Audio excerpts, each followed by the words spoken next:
All of us are familiar with the basic concept of broadcast television. You've no doubt grown up with the major commercial broadcast networks like CBS, ABC, NBC, Fox, and even MyCW. But do we really understand how they work? More specifically, how do they produce content? How do they distribute that content? And how is it that we are able to see that content? That's what we'll be talking about in today's lecture. We'll also be exploring specifically what makes broadcast unique. And I have to reemphasize in this lecture, I'm only talking about broadcast networks. I'm not talking about cable or satellite. That'll be a future lecture. When it comes to broadcast networks, the rules are a little bit different than they are for cable and satellite and streaming services, and the way that they function is totally different than they function for cable or satellite networks. So let's dive in and talk about this, what I think is a super exciting topic. We've got two different types of broadcast stations, commercial and non-commercial. Your commercial stations, ABC, CBS, Fox, ABC, NBC, and MyCW, they basically function because they run on advertising dollars, and that's how they form the primary foundation of their financial support.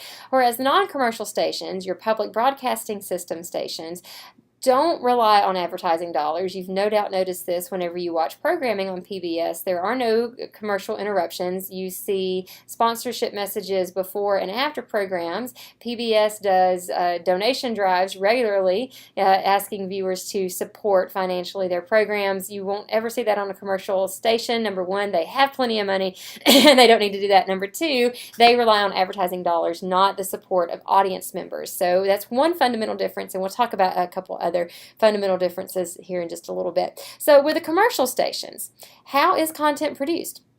Now, local station owners are responsible for 24/7 programming. Just like radio waves belong to the public, television broadcast waves belong to the public too. And it's up to the government to regulate those broadcast waves and make sure that people responsible for programming are keeping the public's best interest in mind. Whether or not they do a good job of that is certainly up for debate, but that's the role of the FCC in broadcast. So we want to make sure that all of our local TV station owners are providing programming 24/7.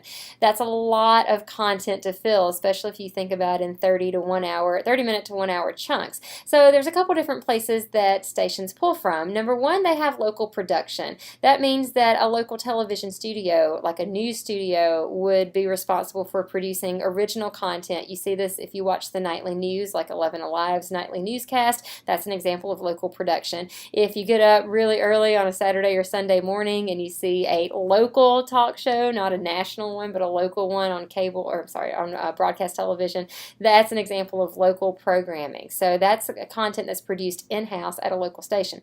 They also get content from syndicated shows. Now, syndication can work in one of two ways. We do see a lot of old retired shows in syndication, shows like Friends, How I Met Your Mother, Will and Grace, even The Simpsons, which I know has current episodes now too. Old episodes and reruns are shown in what's called syndication. That means that you can air these programs off their original network. So, for example, Friends was an NBC program for many, many years.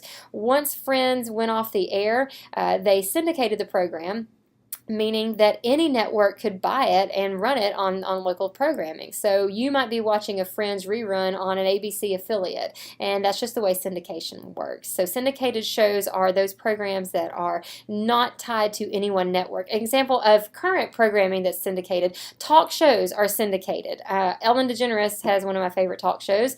Her talk show is syndicated, which means that it's not produced by a network, it's produced by a production company, and you don't have to be on one particular network in order to watch the Ellen DeGeneres show. Just depends on your market, depends on what station has picked it up. Now, there are also network programs, and these programs are specific to the network. Shows like Big Brother, which is a huge hit for CBS. You're not going to see Big Brother on any other network. You're only going to see it on CBS because it is a CBS program. So anything that's currently in production that's a network program is designed exclusively for that network. So you can see where things start to get really competitive between the big commercial networks. They want to have competitive programming that people want to watch to attract more advertising dollars. Now, how do these shows get produced in the first place? A couple different places. They all start with an idea, so those of you who are creative types, this is reassuring to you. Sometimes the networks get ideas just from ordinary people. Not usually, but sometimes they do. Sometimes network employees pitch ideas to executives. Sometimes professional writers and professional producers will pitch ideas, or the network will have an idea and they'll go to a professional writer.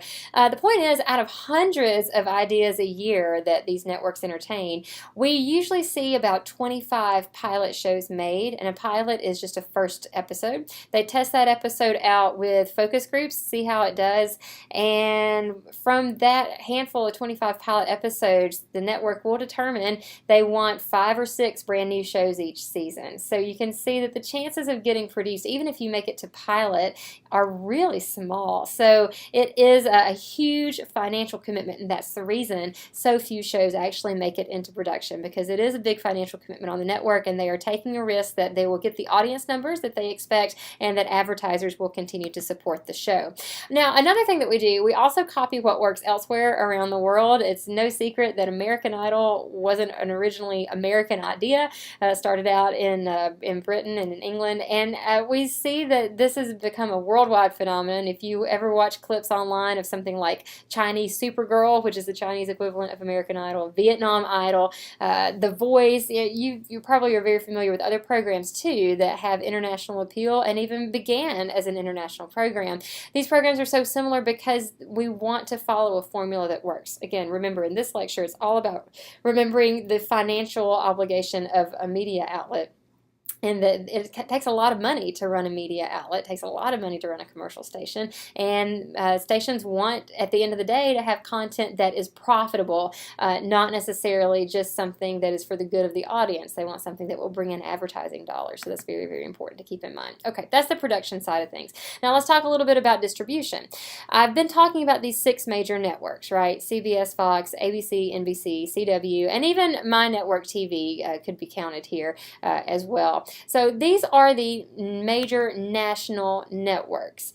And these national networks rely heavily on local stations, also known as an affiliate station. And the affiliates are the television stations that are responsible for serving individual communities and making programming decisions. So our local NBC affiliate, for example, gets content and programming from the national NBC affiliate. We get the NBC National Nightly News, and we run it on our local NBC affiliate. But we also, since we're a local affiliate, make our own local Atlanta newscast. So that's kind of how the breakdown works. A lot of people don't realize that. There are kind of a teamwork sort of situation. You've got local affiliates working with the national commercial stations, and it's not really so much of an ownership situation. It's not like CBS owns all the local CBS affiliates. That's why they're called an affiliate. They are local stations have opted to affiliate with a national network so that they can get national level programming, and so that they can also have a little bit more assistance with finding content to fill 24/7 of their of airspace. Now, out of the 210 markets in the United States, Atlanta is the number 9 market. So this is pretty cool and exciting for you as a communications student. When you go off to job interviews, if you go elsewhere, you can say you have experience working in the number 9 television market. This definitely matters for advertising purposes. That means we have a ton of viewers. Back in my hometown in North Alabama, we were like the number 32 market. So it was still a decent sized market, but not nearly as big as the Atlanta market. And so that's important to remember too. Local affiliates serve communities of all sizes.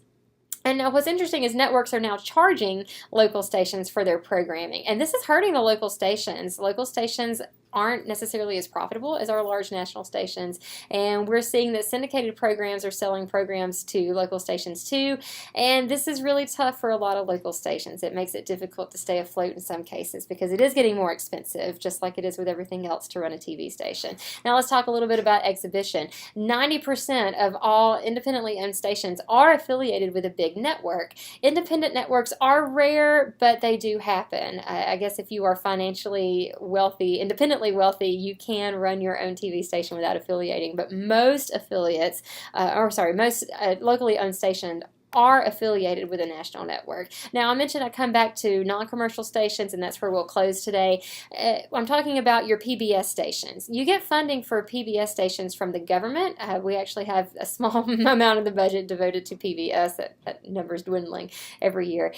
Viewers financially support PBS. Corporations who are concerned about quality of content, grants, other sources. PBS is experiencing a lot of problems today, not the least of which is financial, but also their audience is aging out. It sounds so horrible to say, but the PBS audience is literally dying out. A lot of people who were PBS loyalists developed a love of PBS back before we had all these different cable channels and satellite channels and streaming services. So we're also seeing a lack of viewership. So PBS definitely still is relevant in today's media landscape, and it'll be interesting to see what they do in the future to attract a new readership. All right, that is my short explanation of how broadcast television works. Thank you so much for watching.